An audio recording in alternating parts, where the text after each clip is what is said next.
पूरी तरीके से लोक जनशक्ति पार्टी चुनावी मोड में है। पहले चरण में ये यात्रा मुजफ्फरपुर से होती हुई कल 13 सितंबर को शिवहर में ये यात्रा पहुंचेगी। 14 सितंबर को सीतामढ़ी में, 15 सितंबर को पूर्वी चंपारण मोतिहारी में। देर रात तक ये बैठकों का दौर अलग अलग और एक साथ उस जिले में चलेगा। सुझाव अलग अलग प्रकोष्ठों से लिए जाएंगे और अगले दिन सुबह रात्रि प्रवास भी उसी जिले में तमाम प्रकोष्ठों के अध्यक्ष का होगा। लगभग 25 नवंबर तक ये यात्रा चलेगी। 23 सितंबर को बेगूसराय में, 24 सितंबर को खगड़िया में, 15 सितंबर को नवगछिया में, 26 सितंबर को कटिहार में, 27 सितंबर को, और इसी तरीके से 5 या 6 चरण में ये यात्रा पूरी होते हुए 25 नवंबर को पटना में इस यात्रा का अंतिम प्रवास होगा। लोकसभा की 40 सीटें एनडीए गठबंधन जीतेगा।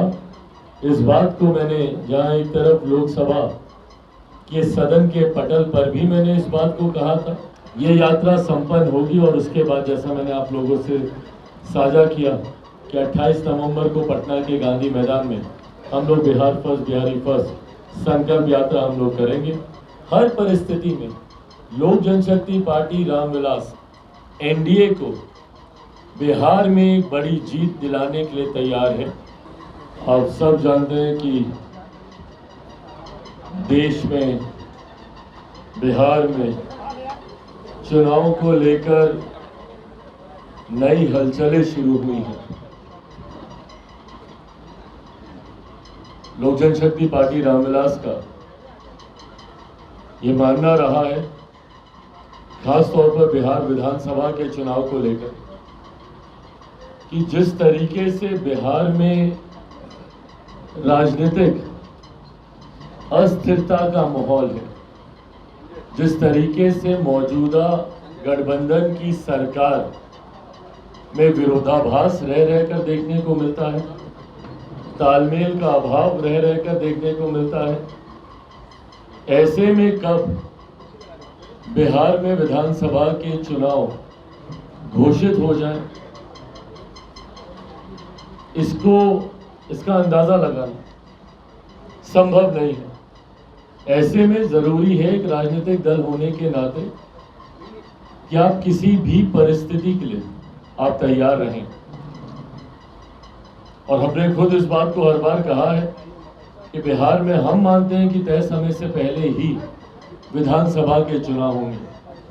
संभवतः लोकसभा के साथ अगर विधानसभा के चुनाव होते हैं तो भी किसी को आश्चर्य नहीं होना चाहिए।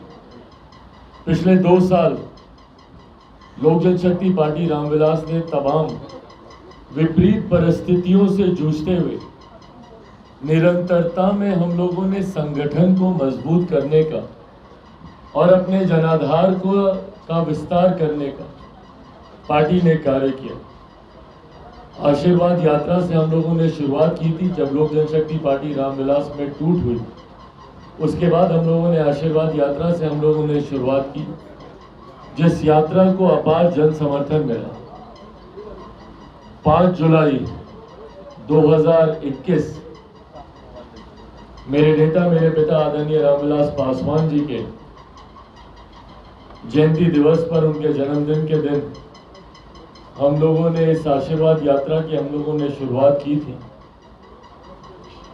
और उस दिन से लेकर आज तक लगातार निरंतरता में, न सिर्फ आशीर्वाद यात्रा के दौरान बल्कि आशीर्वाद यात्रा के समाप्ति के बाद भी लगातार लोक जनशक्ति पार्टी रामविलास जनता के बीच उनके साथ रहने का हम लोगों ने काम किया। शायद ही कोई ऐसी घटना होगी जहां पे लोक जनशक्ति पार्टी रामविलास, हमारे नेता, संभवतः हम खुद स्वयं वहां पर हम लोग ना पहुंचे। और ये प्रयास पार्टी का रहा कि हर दुख की घड़ी में कम से कम उस पीड़ित परिवार के पास लोक जनशक्ति पार्टी रामविलास पहुंचे, जिसके पास आज की तारीख में कम से कम कोई नहीं है। बिहार सरकार को जो भूमिका निभानी चाहिए थी, सत्ता के अहंकार में ये सरकार इतनी ज्यादा चूर है कि पीड़ित परिवारों से मिलना तो दूर की बात है, उनको कोसने तक से हमारे मुख्यमंत्री नीतीश कुमार जी बाज नहीं आते। विधानसभा में दिया गया उनका वक्तव्य कि जो पिएगा वो मरेगा, और ऐसे लोगों से कोई सहानुभूति हम लोग की नहीं है। जहरीली शराब मुख्यमंत्री नीतीश कुमार जी के उनकी कमियों की वजह से जहरीली शराब का निर्माण हमारे बिहार में होता है, आयात होता है अवैध शराब का सीमावर्ती इलाकों से। ये कमियां सरकार की और उनके प्रशासन की हैं, पर उसके बावजूद जिस तरीके से आम बिहारियों को कोसा जाता है, इसको लेकर आए दिन बिहारियों की हत्याएं हो रही हैं, मुख्यमंत्री खामोश रहते हैं। देश भर का भ्रमण करने का, विपक्षी गठबंधन की बैठकों में जाने का मुख्यमंत्री के पास समय है, पर अपने ही बिहार के लोगों से मुलाकात करने का जिन मुख्यमंत्री के पास समय नहीं है, ऐसे में लोक जनशक्ति पार्टी रामविलास ने उस भूमिका को अदा करने का प्रयास किया। अपनी सीमाओं में रहते हुए जितना हम लोगों से बन पाया, आर्थिक तौर पर हो, इमोशनल तौर पर हो, उस परिवार की जो जितनी मदद हम लोग कर सके, हम लोगों ने करने का, और उनके न्याय की गुहार को हर उचित मंच पर उठाने का हम लोगों ने काम किया। प्रकोष्ठ के साथ किसी तरीके का विवाद हो या किसी तरीके की असहमति हो, तो उसको भी तमाम प्रकोष्ठों के अध्यक्षों की मौजूदगी में ही सुलझाया जाएगा। देर रात तक ये बैठकों का दौर अलग अलग और एक साथ उस जिले में चलेगा। सुझाव अलग अलग प्रकोष्ठों से लिए जाएंगे और अगले दिन सुबह रात्रि प्रवास भी उसी जिले में तमाम प्रकोष्ठों के अध्यक्ष का होगा, और अगले दिन सुबह वहां से प्रेस वार्ता कर बैठक में हुई तमाम बातों की जानकारी मीडिया के साथियों से साझा कर तमाम प्रकोष्ठों के प्रदेश अध्यक्ष अगले जिले के प्रवास के लिए ये लोग आगे बढ़ने का कार्य करेंगे। लगभग 25 नवंबर तक ये यात्रा चलेगी। 28 नवंबर को लोक जनशक्ति पार्टी रामविलास ने पटना के गांधी मैदान में हम लोगों ने बिहार फर्स्ट बिहारी फर्स्ट संकल्प रैली की हम लोगों ने घोषणा की है। ये रैली से पूर्व ये यात्रा को संपन्न करने का लक्ष्य है। तमाम प्रकोष्ठ अध्यक्ष जाकर सुनिश्चित करेंगे ताकि संगठन के माध्यम से उस रैली में उपस्थिति आम जनता की तो होगी ही होगी, पर संगठन की एक बड़ी मजबूत उपस्थिति, लगभग जो संगठन के हमारे पदाधिकारी हैं, लगभग 2.5 से 3 लाख हम लोग के पदाधिकारी उस संकल्प रैली में बिहार के गांधी मैदान में उपस्थित हों, ये लक्ष्य हम लोग का है। साथ ही में यकीनन जो आम बिहारी हैं, जो पार्टी के कार्यकर्ता हैं, जो लोक जनशक्ति पार्टी रामविलास के बिहार फर्स्ट बिहारी फर्स्ट के विजन डॉक्यूमेंट से अपनी सहमति रखते हैं, यकीनन उन लोगों की भी उपस्थिति होगी, पर एक मजबूत उपस्थिति पार्टी के पदाधिकारियों की हो, इस बात को भी इस संकल्प यात्रा के माध्यम से सुनिश्चित किया जाएगा। तो ऐसे में पार्टी के तमाम प्रदेश अध्यक्ष इस यात्रा की शुरुआत आज से करेंगे, जिसमें हमारे मेन विंग के हमारे प्रदेश अध्यक्ष आदरणीय राजू तिवारी जी होंगे, जिसमें हमारे संसदीय बोर्ड के प्रदेश अध्यक्ष, उनके परिवार में उल्लास पांडे जी के परिवार में कुछ दिनों पूर्व उनके सुपुत्र का जिस तरीके से दुखद निधन हुआ, उनकी तरफ से उस प्रकोष्ठ के प्रदेश के उपाध्यक्ष बिहार संसदीय बोर्ड के श्री सोनू सिंह जी होंगे। संगठन मंत्री इस यात्रा में होंगे इंजीनियर रविंद्र कुमार सिंह जी। विस्तार प्रमुख इस यात्रा में होंगे श्री अजय कुशवाहा जी। युवा के हमारे प्रदेश अध्यक्ष वेद प्रकाश पांडे जी होंगे। छात्र के हमारे प्रदेश अध्यक्ष श्री सीमांत मृणाल जी होंगे। यहाँ पर महिला की हमारी प्रकोष्ठ की प्रदेश अध्यक्षा श्रीमती शोभा सिन्हा पासवान जी होंगी। यहाँ पर अल्पसंख्यक प्रकोष्ठ के हमारे प्रदेश अध्यक्ष मोहम्मद सलीम जी होंगे। अनुसूचित जाति जनजाति के प्रकोष्ठ के हमारे प्रदेश अध्यक्ष श्री परशुराम पासवान जी होंगे। किसान प्रकोष्ठ के हमारे प्रदेश अध्यक्ष श्री सुरेंद्र ठाकुर जी होंगे। पंचायती राज की हमारी प्रकोष्ठ की प्रदेश अध्यक्षा श्रीमती इंदिरा देवी जी होंगी। चिकित्सा प्रकोष्ठ के हमारे प्रदेश अध्यक्ष डॉक्टर अजय कुमार जी होंगे। लेबर प्रकोष्ठ के हमारे प्रदेश अध्यक्ष श्री राम प्रवेश यादव जी होंगे। आईटी सेल के हमारे प्रदेश अध्यक्ष श्री अमित कुमार रानू जी होंगे। अति पिछड़ा प्रकोष्ठ के हमारे प्रदेश अध्यक्ष मनोज कुमार जी होंगे। विधि प्रकोष्ठ के हमारे प्रदेश अध्यक्ष श्री अमित बिहार के अलग अलग जिलों में प्रवास करने का ये लोग कार्य करेंगे। इसकी शुरुआत आज मुजफ्फरपुर से होगी।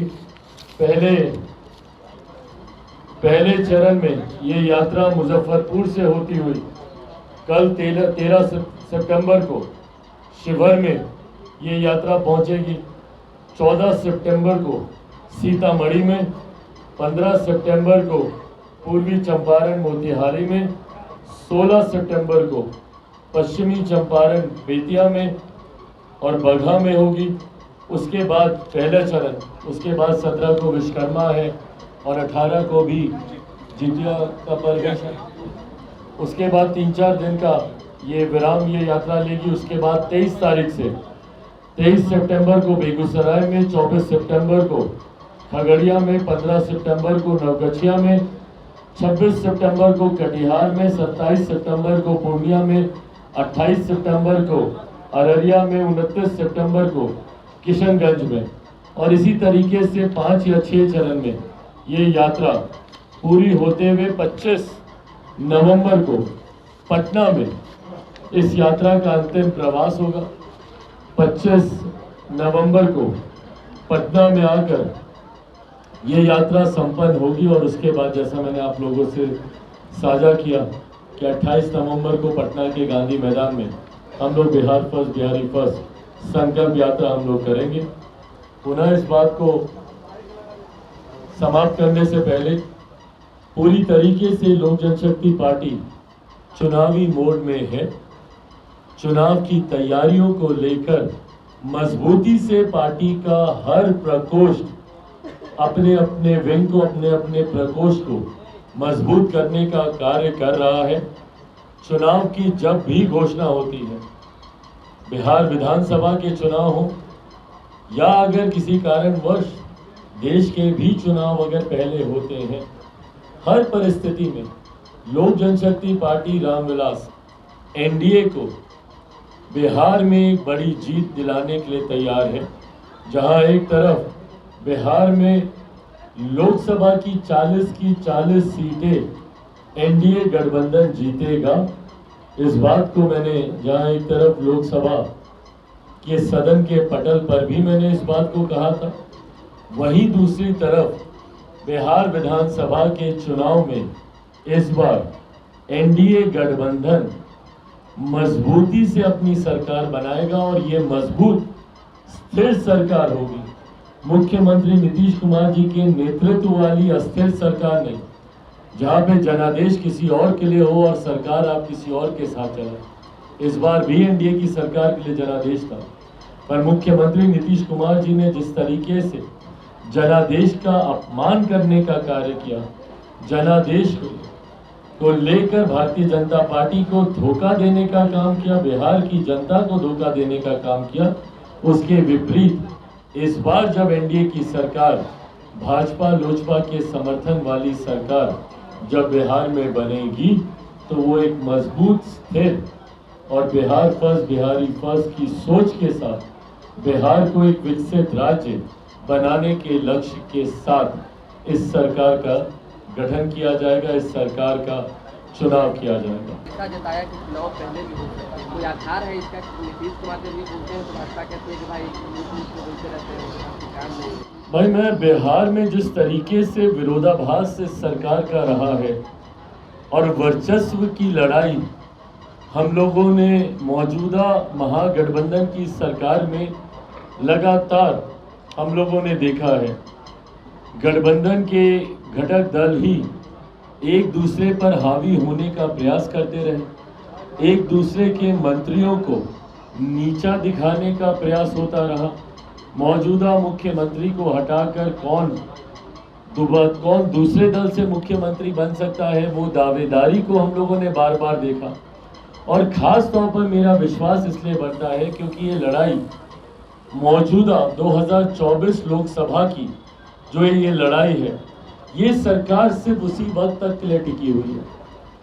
मौजूदा मुख्यमंत्री नीतीश कुमार जी तमाम बातों को बर्दाश्त से इसीलिए कर रहे हैं ताकि वो 2024 में विपक्ष का चेहरा बनकर उभर सके। पर अगर किसी कारणवश ऐसा नहीं होता, जो अभी तक नहीं हुआ है, मुंबई की बैठक में ये अंदाजा लगाया जा रहा था कि कम से कम इनको संयोजक बनाया जाएगा, पर मुख्यमंत्री जी को कोई अहम भूमिका तथाकथित विपक्षी दलों का ये INDIA गठबंधन जो बना है उसमें नहीं दी गई है। ऐसे में अगर उनको नेतृत्व की भी जिम्मेदारी नहीं दी जाती है, अंतोगत्वा जो उनका लक्ष्य है, तो ऐसे में क्या वो मौजूदा गठबंधन का हिस्सा बने रहेंगे, ये अपने में एक बहुत बड़ा प्रश्न चिन्ह है। और ऐसी परिस्थिति में अगर वो गठबंधन से अलग होते हैं या बिहार को चुनाव में लेकर जाते हैं, ऐसी परिस्थिति में यकीनन लोकसभा के साथ बिहार में विधानसभा के चुनाव की भी परिस्थिति बनती है, जिसके लिए लोक जनशक्ति पार्टी रामविलास पूरी तरीके से तैयार है।